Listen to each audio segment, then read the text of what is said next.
अग्निवीर आगाज, राष्ट्रीय अनुशासित महाशक्ति के द्वार। अग्निवीर योजना की घोषणा केंद्र सरकार ने 14 जून 2022 को की थी।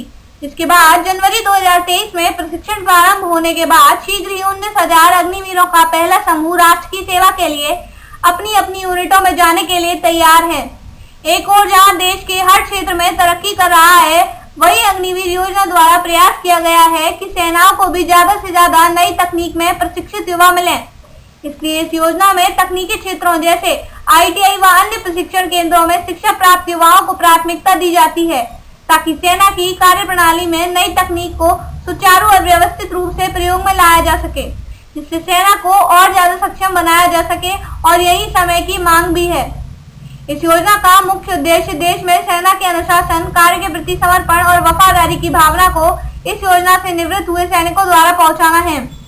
इसमें अग्निवीर सैनिकों को 4 साल तक एक निश्चित वेतन दिया जाता है तथा सेवा के दौरान यदि अग्निवीर को वीर गति प्राप्त हो तो उसके आश्रितों को एक सैनिक की तरह जीवन भर पेंशन मिलने का प्रावधान है। सेना से सेवानिवृत्त हुए अग्निवीरों को 10.4 लाख रुपए की धनराशि एक मुश्त दी जाएगी, जो आयकर से मुक्त होगी। साथ ही उन्हें गृह, रेलवे, नागर विमानन मंत्रालयों की नौकरी में 10% तक आरक्षण प्रदान किया जाएगा। रक्षा क्षेत्र के में कार्य करने वाले निजी और सार्वजनिक क्षेत्रों की कंपनियों में भी पर्याप्त आरक्षण उपलब्ध कराया जाएगा।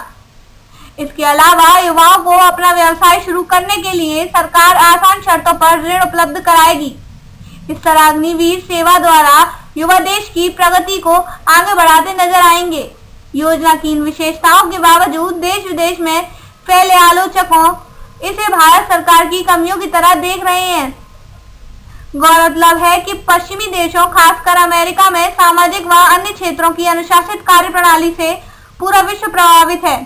ऐसा माना जाता है कि अमेरिका का हर नागरिक सादे कपड़ों में भी एक सिपाही है और उसमें राष्ट्रीयता की भावना कूट कूट कर भरी है, परंतु एशिया और अफ्रीका आदि महाद्वीपीय देशों में इस प्रकार की भावना एक आम नागरिक के नजर नहीं आती।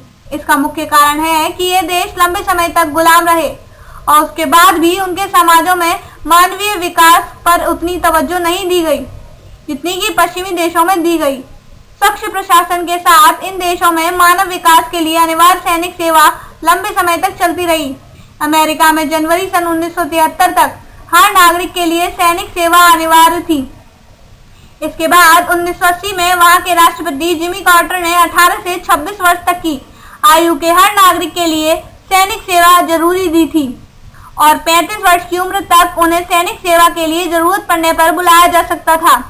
इंग्लैंड में भी हर नागरिक के लिए 1963 तक सैनिक सेवा कुछ समय के लिए अनिवार्य थी और इसी का परिणाम था कि एक समय विश्व में ज्यादातर देशों में इंग्लैंड का शासन फैला हुआ था।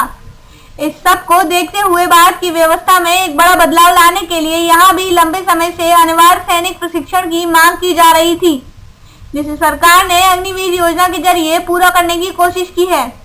इस योजना द्वारा देश के युवा अग्निवीर सैन्य सेवा से निवृत्त होकर हर क्षेत्र में अपनी सेवाएं प्रदान करके वहां पर अनुशासन और क्रमबद्ध कार्य करने की पद्धति लागू करेंगे।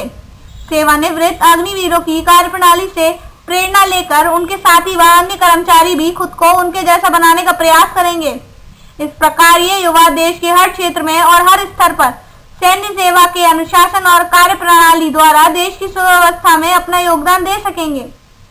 एक प्रकार से यह भी राष्ट्र निर्माण ही है, क्योंकि जब देश का कार्यबल अनुशासित और व्यवस्थित होगा तो स्वतः ही राष्ट्र मजबूत और शक्तिशाली बनेगा। यह भारतीय सेना की मजबूती ही है जिसके कारण आज भारत एक सैन्य महाशक्ति बन गया है और दुश्मन देश चीन और पाकिस्तान भारत की ओर नजर उठाकर भी नहीं देख पाते। अगर आपको मेरी वीडियो पसंद आई हो तो प्लीज वीडियो को लाइक कीजिए और ज्यादा से ज्यादा शेयर कीजिए और ऐसी और भी वीडियो पाने के लिए हमारे चैनल को सब्सक्राइब कीजिए और आप साथ ही हमें कमेंट भी कर सकते हैं ताकि नेक्स्ट वीडियो में हम सुधार कर सकें। धन्यवाद।